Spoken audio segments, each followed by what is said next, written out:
नमस्कार, आप देख रहे हैं डिटेल न्यूज इंडिया और मैं हूं आपके साथ राखी लांबा। सबसे पहले बात होगी पश्चिम बंगाल की, जहां चुनावी नतीजों से पहले ही सियासी पारा चरम पर है। ममता बनर्जी की हार की आशंका और ईवीएम पर उठते सवालों ने बंगाल को एक नए तनाव में झोंक दिया है। इस राजनीतिक गहमा गहमी का असर सीमाओं के पार भी दिख रहा है, जहां बांग्लादेशी सांसद के एक बयान ने घुसपैठ और शरणार्थी संकट पर नई बहस छेड़ दी है। वहीं पंजाब में सीएम भगवंत मान की विधानसभा में शराब पीकर पहुंचने की तस्वीर सामने आई। इस बुलेटिन में बताएंगे कांग्रेस नेता पवन खेड़ा को जमानत तो मिली, लेकिन इसके साथ ही क्या शर्तें लगाई गई। देश की सुरक्षा से जुड़े ग्रेट निकोबार प्रोजेक्ट की बात करेंगे कि कैसे चीन और कांग्रेस एक सुर में भारत सरकार का विरोध कर रहे हैं। और आखिर में बात जबलपुर से आई एक मर्मांतक तस्वीर की, जो आपको भावुक कर देगी, जहां मौत की आगोश में एक मां ने अपने बच्चे का साथ नहीं छोड़ा। आज इन खबरों में डिटेल पर बात करेंगे, लेकिन उससे पहले एक नजर दिन भर की अपडेट्स पर। लद्दाख में डेयरी क्षेत्र को बढ़ावा, अमित शाह ने किया कई परियोजनाओं का उद्घाटन। मई में पड़ेगी भीषण गर्मी, कुछ राज्यों में हीट वेव का अलर्ट, बारिश की बूंदों से राहत के भी आसार। बुद्ध पूर्णिमा पर हरिद्वार में उमड़ा आस्था का सैलाब, गंगा घाटों पर श्रद्धालुओं ने किया स्नान। यूएई का पाकिस्तान के खिलाफ बड़ा फैसला, 15 पाकिस्तानियों को बिना नोटिस के निकाला, कहा 48 घंटे में जगह खाली करो।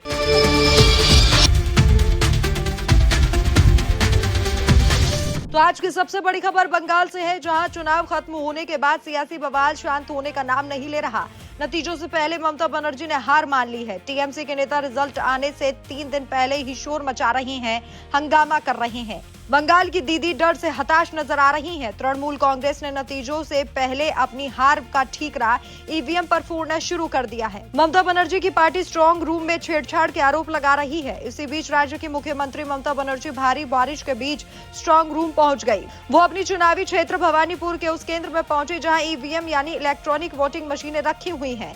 इतना ही नहीं, उन्होंने धमकी भी दी है कि अगर ईवीएम के साथ छेड़छाड़ हुई तो जीने मरने तक की जंग के लिए भी तैयार है।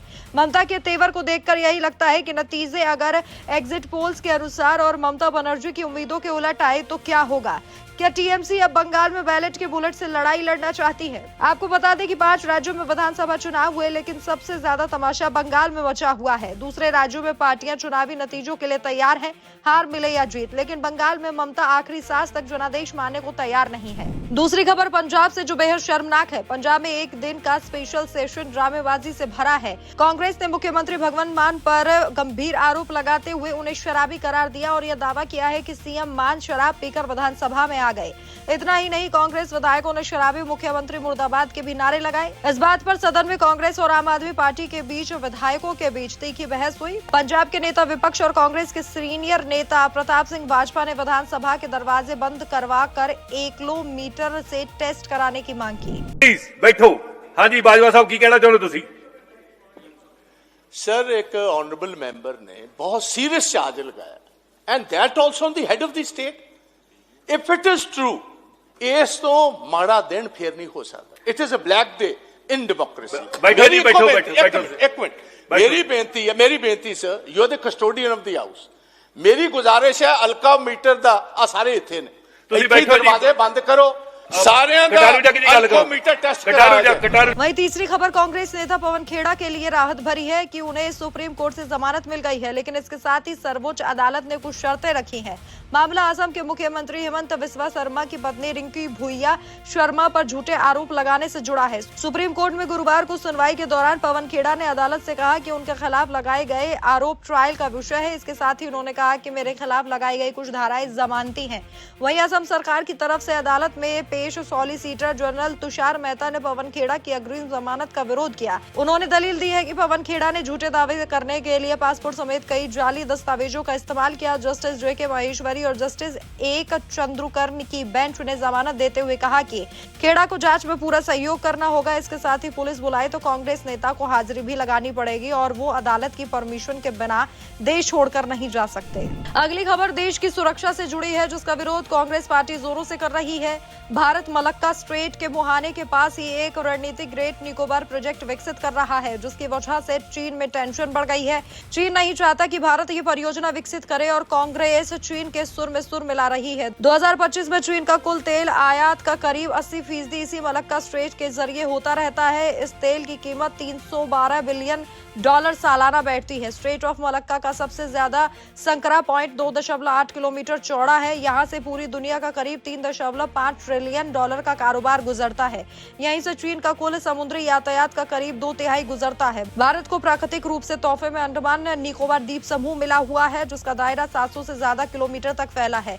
ये दायरा मलक्का के दरवाजे तक है। उधर बंगाल चुनाव को लेकर बांग्लादेशी सांसद के बयान से बवाल मचा हुआ है। बांग्लादेश के रंगपुर सीट से नेशनल सिटीजन पार्टी सांसद अख्तर हुसैन का पश्चिम बंगाल चुनाव को लेकर दिया गया ताजा बयान सुर्खियों में है। अख्तर ने बंगाल में बीजेपी की मजबूती को लेकर चिंता जताई। बांग्लादेशी सांसद ने कहा कि बंगाल में एग्जिट पोल और चुनावी रुझानों में भारतीय जनता पार्टी को आगे दिखाया जाना बांग्लादेश के लिए टेंशन है। उन्होंने कहा कि अगर बंगाल में बीजेपी की सरकार बनती है तो ढाका को शरणार्थी संकट का सामना करना पड़ेगा। আমরা এমন একটা রিজিয়নে আঞ্চলিক একটা অবস্থায় পৃথিবীর এমন একটা স্থানে আমাদের অবস্থান যেখানে আমরা অনেকগুলো বাস্তবতার সঙ্গে আমরা জড়িয়ে আছি। এই বাংলাদেশে শরণার্থীদের ঢল নামানো হতে পারে সেই ধরনের চক্রান্ত আশেপাশে চলছে। মাননীয় স্পিকার, বিভিন্ন জায়গায় রোহিঙ্গারা অলরেডি চলে এসেছে। আবার আমাদের প্রতিবেশী দেশ থেকে আবার যে মুসলমানদেরকে বের করে দিয়ে আমাদের দেশে শরণার্থী হিসেবে ঢল নামানো হবে না তার কোনো গ্যারান্টি নেই মাননীয় স্পিকার। এই কারণে আমরা এই বাংলাদেশের যারা মানুষেরা আছি আমাদেরকে একতাবদ্ধ থাকতে হবে। আমরা সেই ৭১-এ ২৪-এ প্রত্যেকটা সময় জাতিগতভাবে আমরা যেমন একত্রিত হতে পেরেছিলাম, তেমনি ভাবে এই বাংলাদেশের স্বাধীনতা সার্বভৌমত্বের উপরে বাংলাদেশের জনগণের উপরে যদি কোনো ধরনের পরাধীনতা চাপিয়ে দেওয়ার চেষ্টা করা হয় সেই সময়টা তো আমাদেরকে ঐক্যবদ্ধ থেকে বাংলাদেশের জন্য কাজ করতে হবে মাননীয় স্পিকার। बांग्लादेशी सांसद के बयान से साफ हो गया कि बीजेपी चुनाव जीती तो बंगाल में बांग्लादेश से आए घुसपैठियों की खैर नहीं। इसी के साथ भारत सरकार ने नागरिकता नियमों में बड़ा बदलाव किया है। गृह मंत्रालय ने इसे लेकर नोटिस जारी किया है। नए नियमों के तहत अब OCI कार्ड के लिए आवेदन पूरी तरह से ऑनलाइन करना अनिवार्य होगा। इसके साथ ही आवेदकों को अब फिजिकल OCI कार्ड के साथ साथ EOCI का विकल्प मिलेगा, जिससे प्रक्रिया अधिक सरल और पारदर्शी बनने की उम्मीद है। सबसे अहम बदलाव नाबालिगों के लिए है। नए प्रावधान के अनुसार कोई भी नाबालिग एक ही समय में भारतीय कानून और विदेशी दोनों पासपोर्ट नहीं रख सकेगा। इस नियम का उद्देश्य नागरिकता से जुड़े विवादों और कानूनी अस्पष्टताओं को खत्म करना बताया जा रहा है। अगली खबर में आपको बताएंगे कैसे मास्टर प्लान के तहत आपके घर में बिना सिलेंडर महंगा चूल्हा जल रहा है। अमेरिका और ईरान के जंग के बीच कच्चे तेल और LPG कीमतों में वैश्विक स्तर पर भारी उछाल आया, लेकिन सरकार ने इस पर कैपिंग करने के लिए घरेलू सिलेंडर पर पड़ने वाली मार को कमर्शियल सिलेंडर की तरफ मोड़ दिया। सरकार के इस कदम से आम लोगों को राहत मिली है। बीते 2 महीनों में युद्ध की वजह से तेल और गैस का दबाव बढ़ता जा रहा है, इसलिए अब तक कमर्शियल सिलेंडर के दाम कई बार बढ़े हैं। तो वहीं आपके घर का रसोई वाले गैस की कीमत केवल एक बार 60 रुपए बढ़ी। और आखिरी तस्वीर आपको रुला देगी। मध्य प्रदेश के जबलपुर से आई ये तस्वीर अब मां के साहस का परिचय कराती है। गुरुवार को बरगी डैम पर क्रूज के अचानक डूबने से 39 लोग हादसे का शिकार हो गए। इस हादसे में 22 लोग रेस्क्यू कर उन्हें बचा लिया गया, जबकि 9 लोगों की मौत की खबर है। बाकी लोग लापता बताए जा रहे हैं। इस हादसे से एक बेहद दर्दनाक तस्वीर सामने आई, जिसे देखकर हर किसी की रूह कांप जाएगी। रेस्क्यू के दौरान शुक्रवार को सुबह नदी में कई बॉडी मिली थी। इनमें से एक बॉडी महिला की है, जिसके गले से उसका 3 साल का मासूम बच्चा लगा हुआ है। मां ने अपने बच्चे को बचाने की कोशिश की, अपने लाइफ जैकेट में बांधकर सीने से चिपका लिया था, लेकिन दोनों ही जिंदगी की जंग हार गए। वे भले ही मौत से हार गए हों, लेकिन मां बच्चे के प्यार ने सभी को भावुक कर दिया। आज के बुलेटिन में बस इतना ही, लेकिन कल फिर से आपसे मुलाकात होगी नई खबरों के साथ। तब तक के लिए देखते रहिए डिटेल न्यूज इंडिया। धन्यवाद।